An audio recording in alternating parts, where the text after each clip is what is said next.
This is the amazing Fujifilm GFX 50R, an absolute legendary camera. So this camera ticks all the boxes for a film shooter like myself. The styling is great, it feels wonderfully slow and a bit clunky, like it's an old machine, and the large sensors open up opportunities for creativity. So I love adapting vintage lenses, and the results you can get is sometimes otherworldly. But is it a true legend? Not many digital cameras become legends. When they get too old, they just get replaced by something new, never to be used again.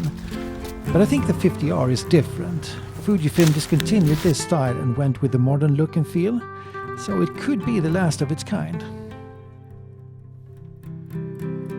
In order to find out, I packed my bag full of lenses and ventured out into my local forest.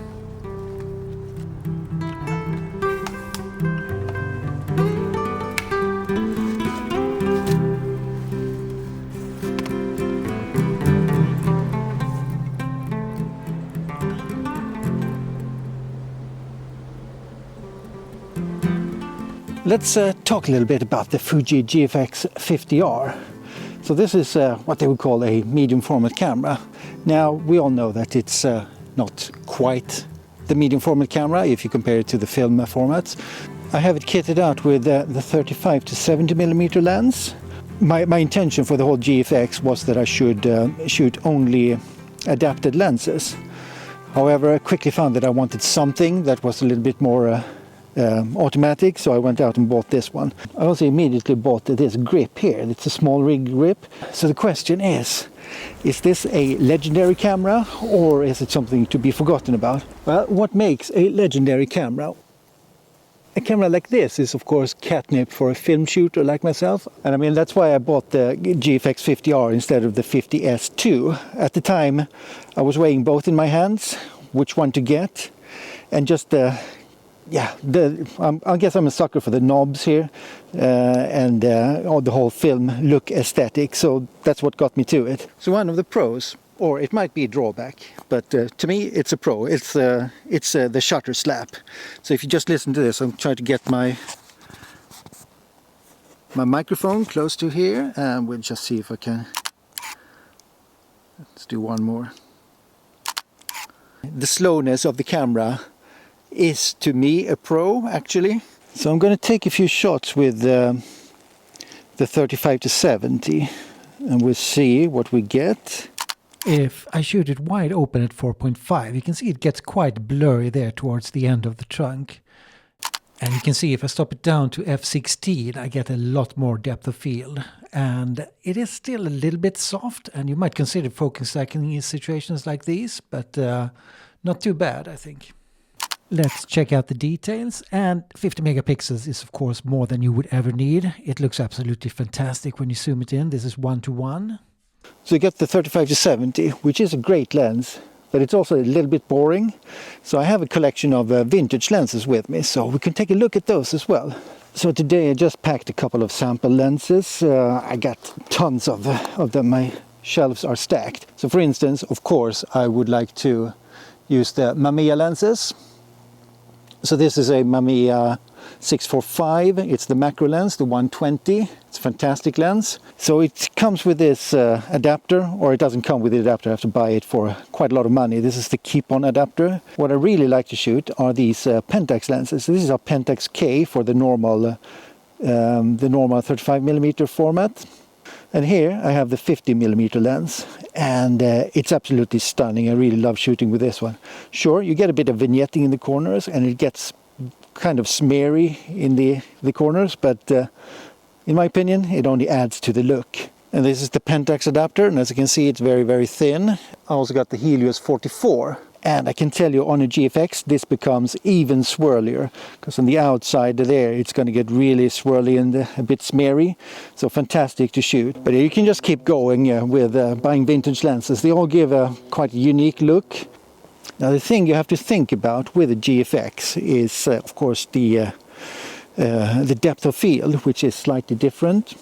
So in this case, if I wanted to be sharp back to front, which is probably impossible with this camera or any camera without focus stacking, but anyway I have to go up quite high. So you don't have to be afraid of going up to 16 or 22 with a GFX. That's considered quite normal, because or else you're going to get it maybe too blurry if you want the sharpness. But the better way is, of course, to lean into what the medium format can do, and it is getting things blurry, and that's why you will get something like this. So the Helios lens is a 58mm, which in GFX format goes down to being like a 50mm, something close to that at least. Well, shooting Helios wide open is a very special thing to behold. That swirliness is absolutely amazing, and it does get kind of sharp in the middle, but yeah, you have to lean into the craziness with this lens. That's the Pentax 50mm put on now, and you can see I think it looks pretty amazing. I just like the style, I like the size of it. It's a very cool package. So this is probably my favorite lens to shoot with this camera. And the results are absolutely amazing as well. So 50mm would be right about 40mm in full frame terms. I usually put it on a 2-second timer. So now I shot it at f1.7, so this is as blurry as it gets. Although not as crazy as the Helios lens, I think it still has a very distinct look, and I really love this lens. But this one looks good even if I would crank it up. Let's say I go to Let's go to 11 and see what that looks like. And if you stop it down to f11, it quickly clears up and becomes more of a classic image, although with fantastic colors. I really love the color rendition of this lens. And the corners are not too bad either. There's nothing bad to talk about there. So I'm going to change it now for a 28mm Pentax lens. Now, this one is very wide and it's not going to work perfect on the GFX. You're going to get a lot of vignetting, and you're going to get very smeary corners as well. However, there is a clever workaround for that.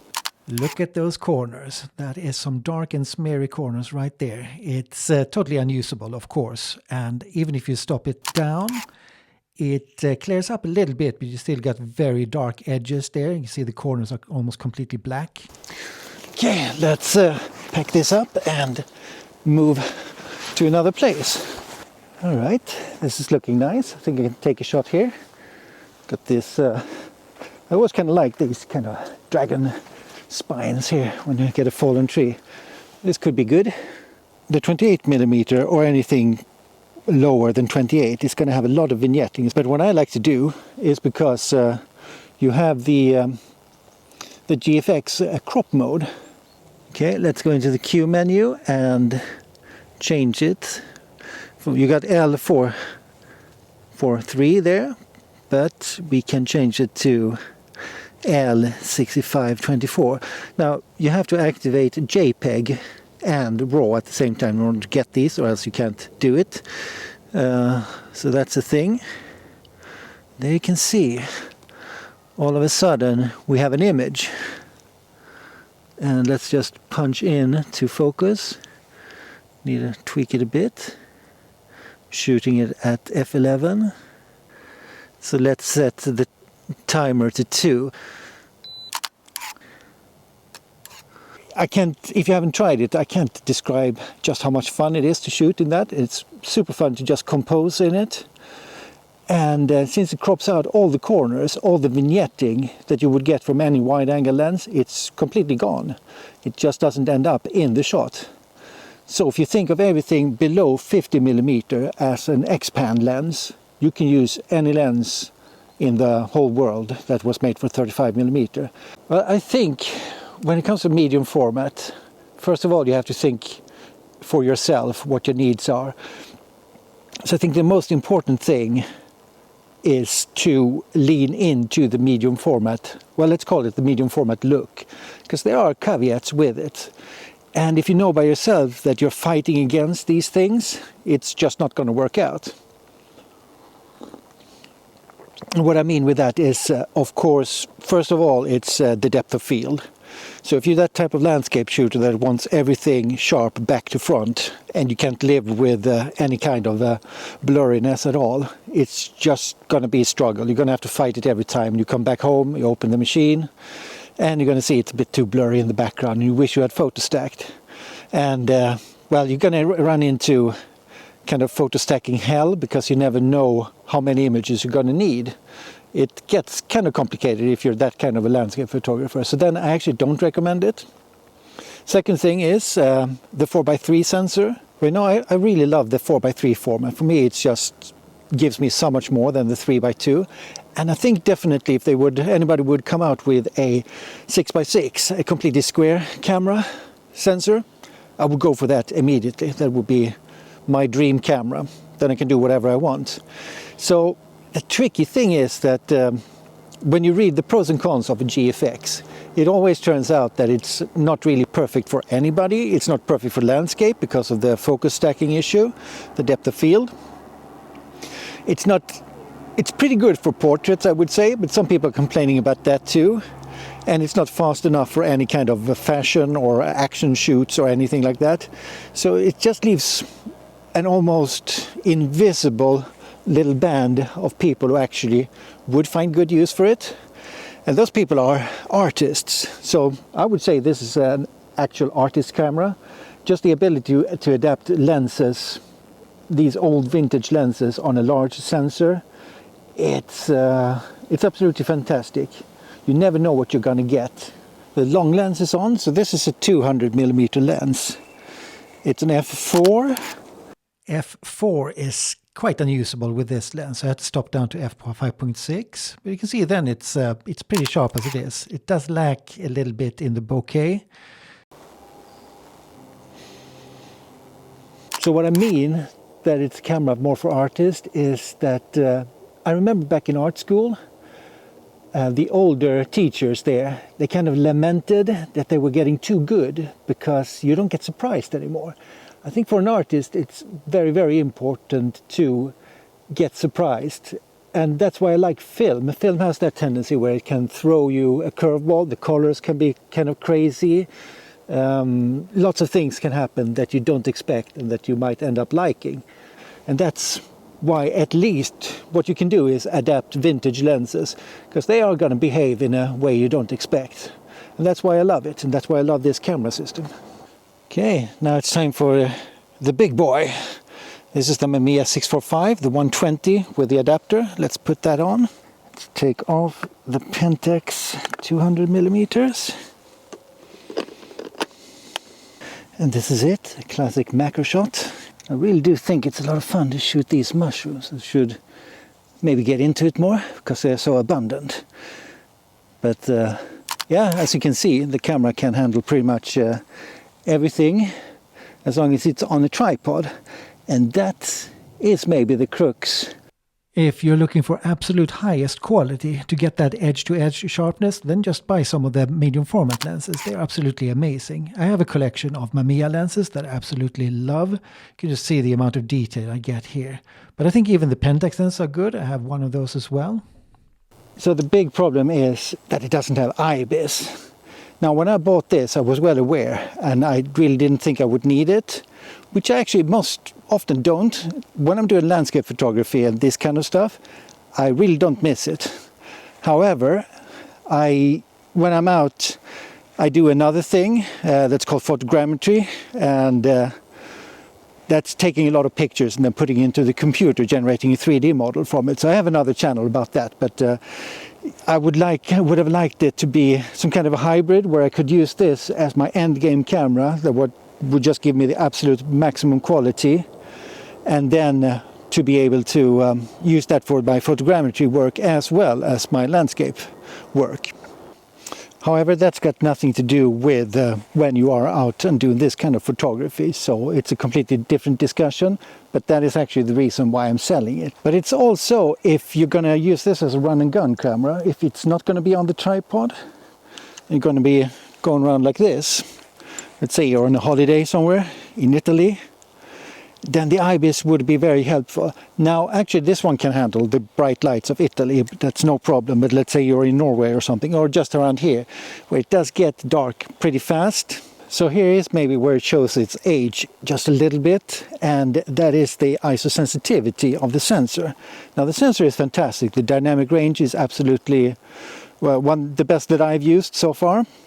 However, when it comes to low light performance, it does get a little bit of a struggle, So 100, 200, 400 is absolutely perfect. You don't have to think about that. Coming up to 800, it starts to get a little bit grainy actually, and 1600 is borderline, and I don't think I can use 3200. So you see it, I would say it tops out at around 800. That's as far as I would normally go with this. So that's where you can see that some IBIS would have been really nice to have in this if you want to use it like a run and gun camera, or like a just normal street camera, because the design of it is just perfect for that whole thing. And don't get me wrong, it actually does work pretty well, but it just sometimes you really would have wanted it to be there, so you could have used it. So the solution, of course, is to find a very fast lens. So this is the 1.7, and that makes it work. So let's see now, it's 3 o'clock in November in North Germany, and it's getting kind of low on the light. So it would struggle in any scenario here. But let's see if I can do it with this. What kind of settings do I need to get it going? So I'm going to need a shutter speed of at least 125. So 60 is going to be too low. You might put it off if you brace yourself or something, but it's going to be a struggle. And we're going to shoot it at 1.7. And then we're going to have an ISO of, let's see, let's try 800, and then it's kind of spot on actually. So let's see, we can probably get it down to 400 as well, and that still looks good. Now this one underexposes really good. You can go 2-3 stops under and just bring it right back up. Absolutely no problems with that at all. So let's see what we can get here. Now this is a absolutely amazing experience as well. There is, though, where you think, where you wish the viewfinder would have been a little bit more high resolution. It's still a 3.6 million dot viewfinder, which is considered decently high. But it could have been higher, then it would have been absolutely amazing. When you punch in to zoom with a manual lens, it gets a little bit blurry. Still gets the job done though, so it's not an issue.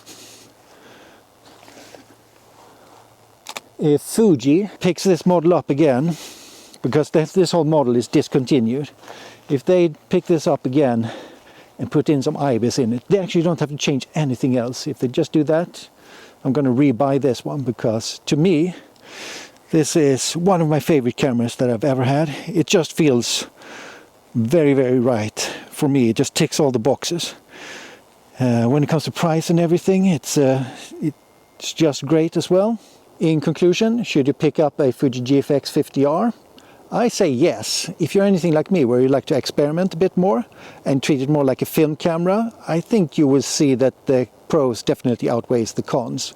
There are just a few things that I would have changed with this, or else it would have been my camera until it completely died, and that is the IBIS, and if it was a little bit better with the ISO, and maybe, well, they could have updated the viewfinder as well, a little bit more higher resolution there, and I would be super happy, because I do so much manual focusing.